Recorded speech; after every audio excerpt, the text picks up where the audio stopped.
Want an easy way to protect your car from the elements? Getting those incredible water beads is easier than you think. I've never given a perfect 10 on this channel, but could this product change that? Keep watching to find out. Okay, today's video I'm going to be testing out Autoglym's Rapid Ceramic Spray. Now I have tried out in the past Autoglym's ceramic wash, but I had a few comments to say give this a try. So that's what I'm going to do today, but before I do, let's take a look at the instructions. Wash the car thoroughly and remove any fallouts with magma or car detailing complete kit. Shape well. Work on a wet or dry painted surfaces in an area no larger than shoulder width apart. For dry cars, spray sparingly directly onto paintwork or onto a clean microfiber cloth or applicator and spread. For wet cars, spray sparingly directly onto paintwork and spread with an Autoglym Insta-Dry. 2 to 3 sprays per panel is sufficient, no more than 2 on smaller panels. Take a clean high-tech microfiber finishing cloth and buff to a high gloss before moving to another area of the paintwork. Use additional cloths as required. A second coat may be applied, allow 24 hours between applications. Okay, so going back to point 1, it does say wash car thoroughly and remove any fallout with magma or clay detailing complete kit. Now I've already done this on a previous video using magma, so if you want to watch that you can watch the full version on my channel. If you don't want to watch the full version, I've condensed it down to 1 minute, so here it is.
Okay, so the car is prepped. Let's give Autoglym's Rapid Ceramic Spray a go. So I'm going to be using this blue microfiber cloth for spreading and this yellow microfiber cloth for buffing. I'm also going to use a pair of gloves. This product says it's rapid, so I'm going to put it Pasty in the oven while I apply the spray. Let's put it to the speed test.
I've now done each panel of the car in the time it took me to heat my pie up. So let's have a look how the car looks now.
As you can see with those shots, it lightly rained, and then it did rain. Yeah, sod's law. Every time I wash a car, it rains. But come and have a look at the beading. It's just incredible.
So what's my thoughts on Autoglym's Rapid Ceramic Spray? And what score am I going to give it?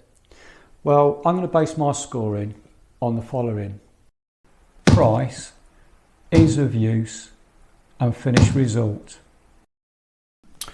So what score am I going to give it? Is it a 10? Is it a 9? I'm going to go in the middle, 9.5 for Autoglym's Rapid Ceramic Spray. So what's your thoughts? Have you used Autoglym's ceramic spray? Let me know in the comments. Well, that's it for this video. I really hope you've enjoyed it. If you have, could you please subscribe to the channel? That will obviously help the channel grow, and I would really appreciate it. So until the next one, I'll catch you then.